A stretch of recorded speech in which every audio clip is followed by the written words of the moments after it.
Hello YouTube, this is Tammy Pie and I'm back with another video. Remember that time when you were going to make a VR and they decided to do street construction right next to you? Yes, that is me. So hopefully they're on their lunch break if I'm at all lucky. Well, it's 9:45, so they're on their first break, I guess. So we're going to do the hashtag Tarot Journey Through Decks, which is a VR to Simon at the Hermit's Cave. And we're going to start off with my handy dandy greeny Thoth deck, because I'm going to try and stick to it. I've watched a couple of the VRs, which I'm loving, and this is a great concept. Even though the people that I've watched so far, Simon, Giselle, and Sandra, are all kind of they've been around for a while. This would be really interesting to hear from all walks, from people who have been reading for 30 years, from people who read and stopped and came back, from people who are just starting to read even. My journey began with the Thoth deck arriving to me in the mail. My very best friend was sending me she was sending me a really beautiful shopping bag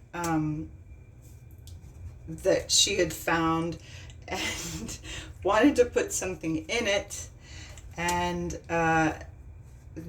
her mother runs a used bookstore in Santa Fe, New Mexico, and this deck, actually not exactly this deck because this is my greenie, but the Green Box US Games deck had come into her mother's shop, so she just put it in there to kind of fill out the gift, which was for, I want to say it was for my 47th birthday. Something like that. It's been a while. And tarot was truly not on my radar whatsoever. When I was younger and started studying the martial arts, someone had given me the big yellow I Ching book and a set of yarrow stocks, which I carried around semi-religiously for years. Until I gave them to a friend who I thought needed them more than me. And yeah, so I got this in the mail. And, you know, when you first look at these, they are a little creepy, kind of spooky. And that was right up my street. I dove headfirst, fell completely in love with this system. I didn't know anything about YouTube. I didn't know there were any other decks. I didn't have any books or any people from which to reference this, but what I did have were the little keywords and the little white book that comes with this deck. I don't even have one in the bag. So I endeavored to memorize the cards, first with the major arcana, and from the little white book I would go swimming at my local at the local kind of public gym, the YMCA, and I would repeat the major arcana and the key word that I associated with it. And yeah, and then finally I went to the minors and did the same thing. And that's how I learned the tarot. So that is my answer to prompt 1, the beginning. Now, let me pause here. Okay, so how this how Simon has set this up, because it's a journey through decks, through tarot, is prompt 1 is the beginning, the tarot deck that started it all for you. I've already done that. Prompt 2 is the deepening, decks that help you grow, learn, or deepen your practice. 3 is now, decks that currently resonate with you most. And 4 are milestones, any other decks that marked significant points in your tarot journey. So as the other people who've done this have done, I am gonna mix those milestones in, because I think that that works better for me. Okay, so the deepening, decks that helped you grow or deepen your practice. So this is, I just put this in this bag yesterday. This is Robert and Place's Alchemical Tarot, the 4th edition. And this, I think, was my third deck. And I will never forget finding this and the difference that it made. Hang on, I'm gonna go grab the book just because the book is so interesting. So this is not the one that he currently sells. This is an out of print book, but it's the one he had when and there's one of my this is one of the extra cards that came in the download I used as a bookmark. But this is a much shorter version of that book. Excuse me. So, hang on, I'm going to mark this because I am going to do the one deck for each zodiac sign. So he describes some history, Rosicrucians, decline of alchemy, and some historic tarot, why, when, where. And then he gets into each of these cards.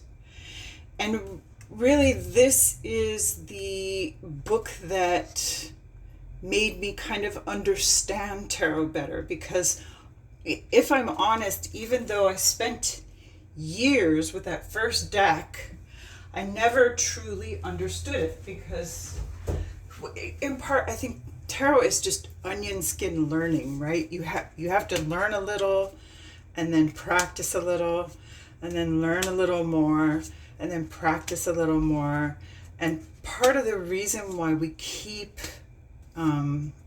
getting more and more and more is because this alchemical, Robert and Place's Alchemical Tarot, is much different from the Thoth deck. And it adds to it. The learning of this deck made me understand the Thoth better. Although it still took me a while to really get the connections. So this one I did a lot of reading with. Not that I didn't with the other one. I read a lot with the Thoth too.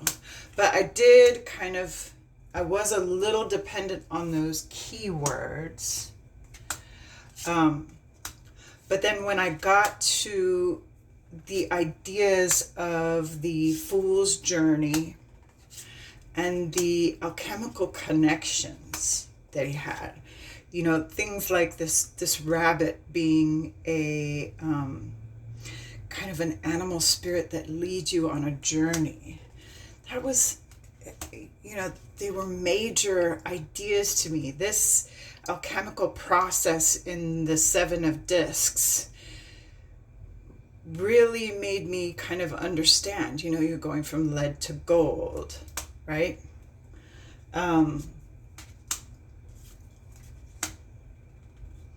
Yeah. the tree, the lighting of the one stick with the other. So that made my knowledge of tarot much deeper. And yes, I do agree that many of his decks are kind of similar, particularly, and they're actually kind of right on the label, right? The Alchemical magnum opus, which is this one but shrunk down, the Alchemical Marseille, which is coming to me right now.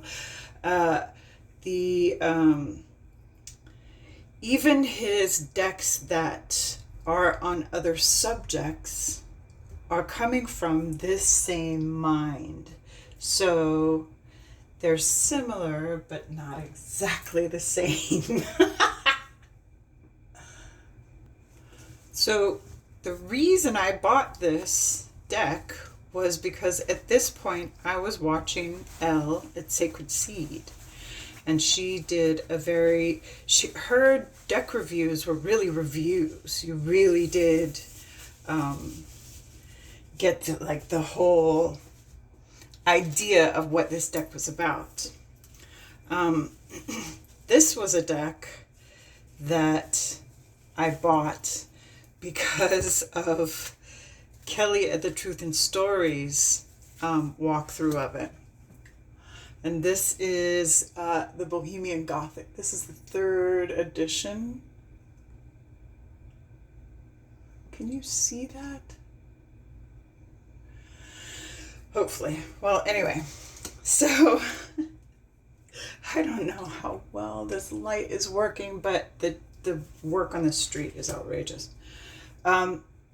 So as she went through this, she was just...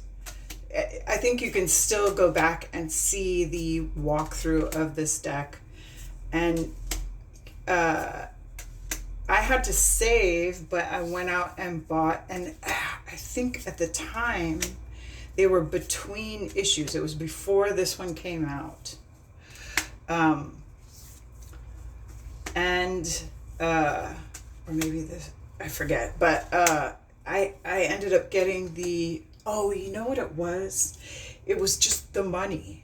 I ended up, because they were shipping from like Prague at the time still, I think. I think it was before they moved to Ireland. And I ended up getting the mini of this, which I love. I still, to this day, that is probably my favorite mini that I own. And... it's because the cardstock is so different and weird, and it shuffles so magnificently. And in my opinion, that mini, even though it is pretty small, it's about 1/3 the size of the regular cards, the image quality is really good. So I can still see all this stuff. But I love monsters and macabre, and I truly enjoy the dark comedy of this deck, which it absolutely is. Not only gorgeous, some of these pictures are fabulously beautiful, but it's also dark comedy. I think probably Karen Mahoney has a really good sense of humor. Okay, so there's that one, Bohemian Gothic. Baba Studios 3rd edition. And can I just say, there are many decks that I bought just because of Kelly. This one, okay, so the first kind of collectible deck that I got was the Vampire Tarot by Robert M. Place, which I no longer have, sadly. In a moment of declutter, I let it go because I was trying to raise money to do some things. And I remember I paid like less than $60 for it. My husband was outraged. How could you pay that much for a deck of cards? But I had a really good time with it. I used it a ton, and I was not at all sorry. This is another one that I had to kind of look around for, because at the time that I bought it, I think she was between editions. She was out of them on her website at the time, which was Etsy. I think I was even selling on Etsy at that time. I was selling like glassware in China and stuff. And so I went looking for it, and I found it at a place that was primarily a record seller. And they just happened to have a couple of copies of this first edition of Dame Darcy's Mermaid Tarot. This also marks me really carrying a deck around with me. I guess maybe because this bag kind of made it seem like something you would carry around with you. So I took this traveling with me. I took it to the beach and did readings. I took it to Santa Fe and did ghost hunting with it. I have since done other kind of spooky ooky stuff with it, and it works great. And it has, I've edged it in blue, and it's got a really good smell from having had contact with essential oils on my hands and sunscreen and sage and all the things. And as a milestone, this was probably my first RWS. Which, I mean, if you look at it, it really is RWS, right? And I, to this day, love this deck so much. I continue to read with it all the time. I continue to carry it around with me. And I keep it in the original organza bag inside this kind of mermaidy thing, which I think I got this from the person that I traded for the Hello Kitty tarot. Hang on just a second. So at this point, I'm fully invested in YouTube. I have learned that there are some decks that you have to hunt around for.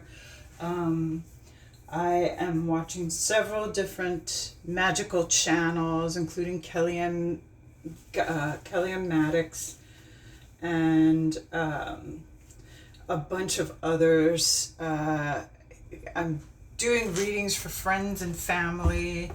And actually, I was doing some festival stuff with the Unitarian Church every once in a while.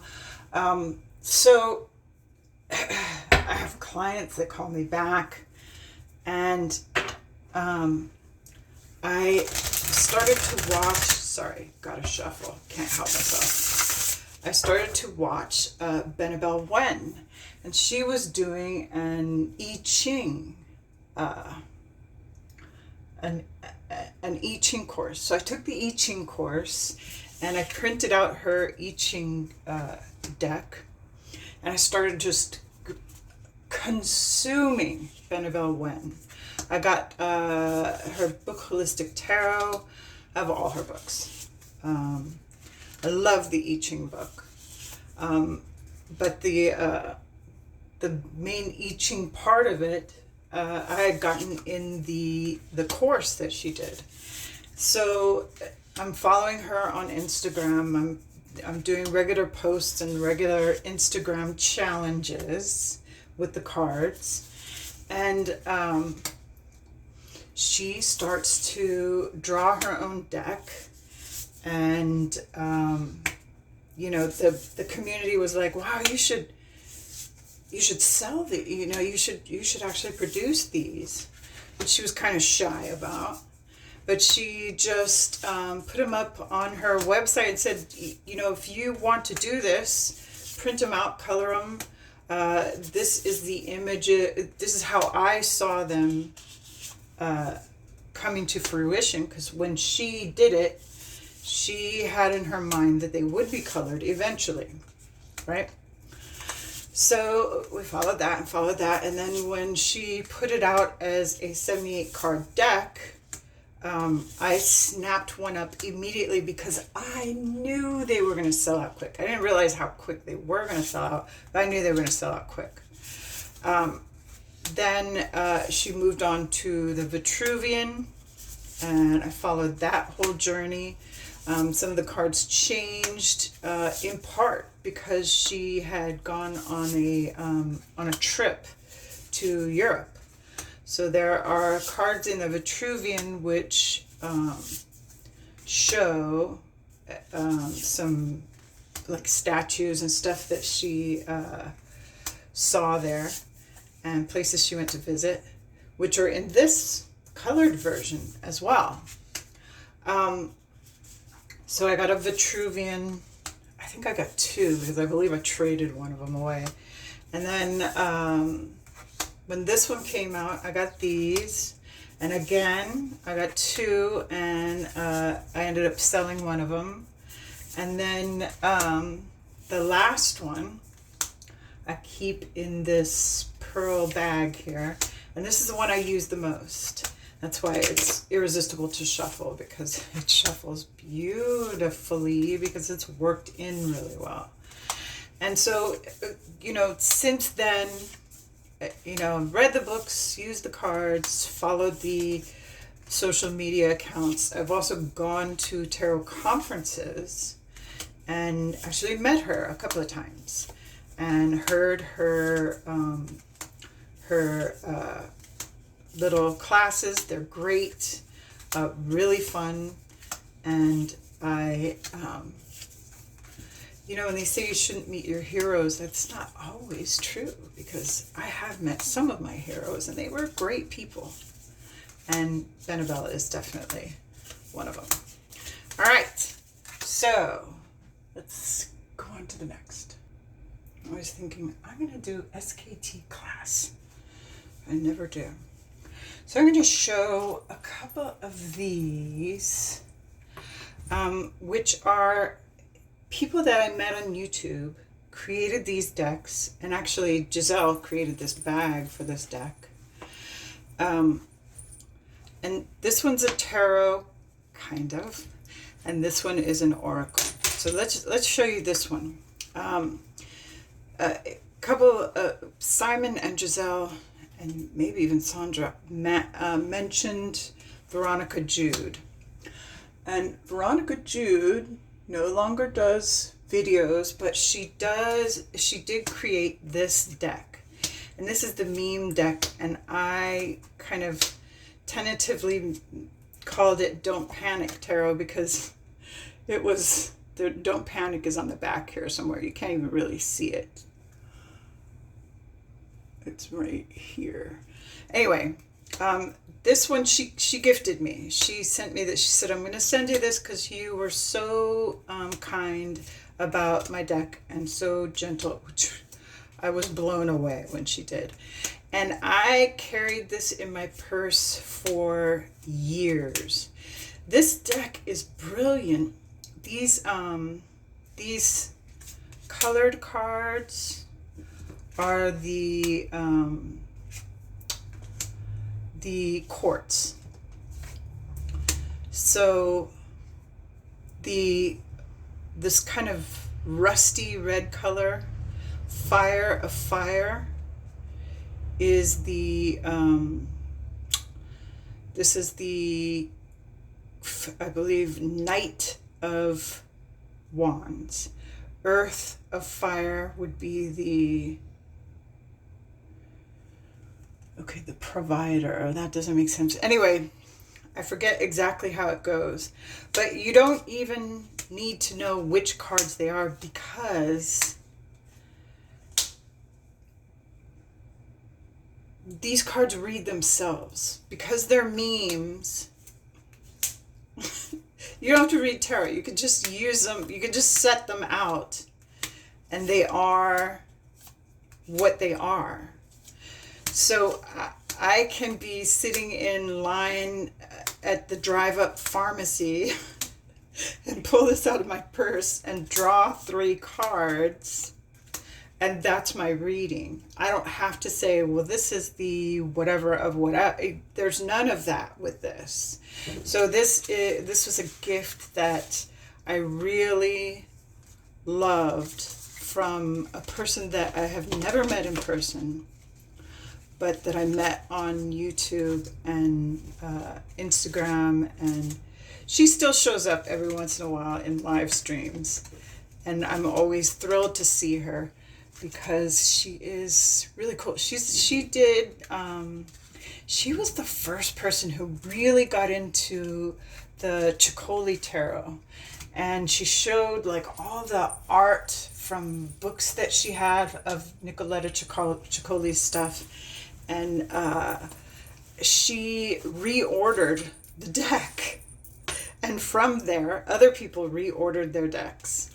Okay, this one is an oracle, and I had to show this because this creator, she still is creating, lives in Scotland, and her channel was almost entirely, for the longest time, just her walking her dog along the loch in Scotland in this wooded path through the forest.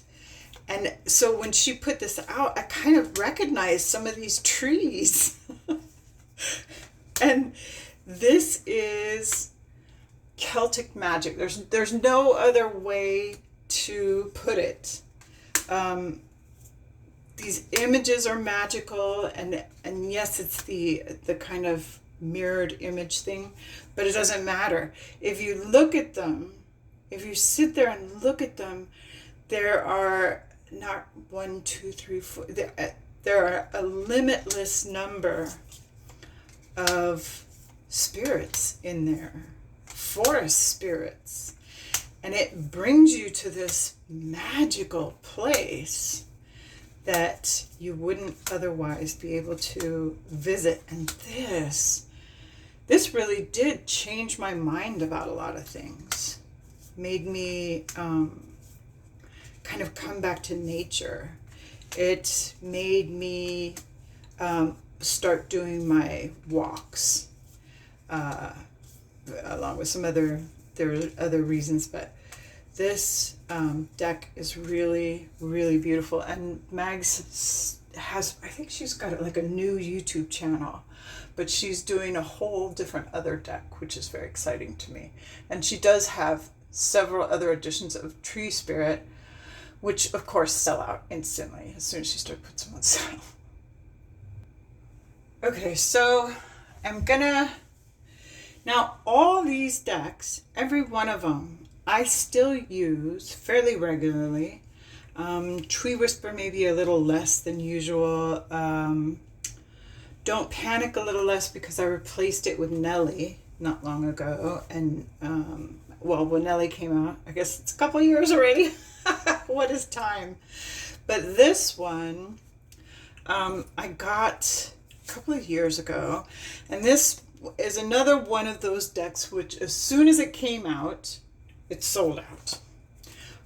The person who created it did a Kickstarter with it, and I don't know why it doesn't want to stay. Anyway, I didn't order it during the Kickstarter because I wasn't sure. I was like, oh, this art is kind of too sweet, too pippish, too, I don't know what. I don't know what I was thinking. But I thought, nah, I don't need that. But, you know how you do. You're watching other people play with a deck and you're like, oh God, why didn't I get that when I could? And I have had decks and traded them. I've had decks and sold them that some people would say, oh, I would never sell that. I would never let it go. But I use them and use them and use them. And then I've had my fun with them. I can let them go. And so I had like a really out of print, really cool deck that I took to a trading party that Lisa and Peggy put on at Newt's 3 years ago. I think 3 years ago. The last one that they did at the traditional hotel where they always had it. It's never been the same, has it? Anyway, so, and there I was like, okay, well, I brought this to trade and this to trade and this to trade. And I kind of held back a little bit the fancy schmancy one, which was Hesychos Tarot. Okay? And Hesychos Tarot is one that people look at and they charge silly money for and all that. And I thought, I'm taking this and I'm going to look for something that I really want, that's out of print, that's hard to get. And sure enough, there was my friend Dana at that party. And she was like, let me think about this, but I really do want the Hesychos. Here's my number. I have a copy of Healing Waves if you want to trade. And for me, it was an instant yes, absolutely. I totally want to trade. But for her, she had to think about it because she's slow to get rid of stuff. But it was such a good trade. And so, she and I both have a copy of this. She and I both have history here in Kailua. And this is an ocean tarot. So, of course, it is a current and forever, really, deck for me because of the subject matter, because of the way I got it, and Healing Waves. This is another one. I believe it might have been the Newts before that one, but it might have been at the same Newts. I actually met Zara, and she gave me the extra, the set of extra oracle cards that she added to this later. Because this is a first edition Playful Heart. I backed this. I saw this and I knew I was going to love this. And I do love this. And this is the thing about this is it does have a happy, playful hearts feeling to it. It does have that bright primary color that makes you think of children. Along with all the dancing, the little creatures, and the flowers, and the rainbows and everything. But it also has a very serious side to it. And I have done readings with this that were really deep because there's more than just the bouncing bunny. There's the pictures, the artwork is really layered. It's very layered. There's a lot going on in these pictures, and I do not yet have her Marseille, but I think I'm gonna have to get it because I love this one so much. And this one always comes out to play. It never doesn't do well. It always has something interesting to say. It's a pleasant one that people aren't afraid to look at. So that's kind of nice. Even the scariest cards are really not that scary. Right? It isn't, brutal or horrifying, but it still has all the stuff that you need. And actually, in some of the sadder cards, it has more of the stuff that you need to do a very deep tarot reading. And so this one is always near to hand. I love that Nine of Swords. It's honestly one of these. This one too. This Justice. Someone said that she changed the Justice, which is hard for me to believe. But Yeah. Great deck. And you know, I think I'm going to leave it there because we've looked at a bunch of decks. And honestly, with my collection, I keep using them and keep using them and keep using them. There are certainly some decks in a deck that has, you know, almost 300 decks large that you don't use all the time. But the decks that I've shown you, I pretty much use all the time, or I've used a lot. And thank you, Simon. Always something new and interesting out of the mind of Simon. Am I right? Yeah. And get out there. Do a VR. Even if you don't have a long history. We all love to hear the history of your history of tarot through decks. And thank you for coming.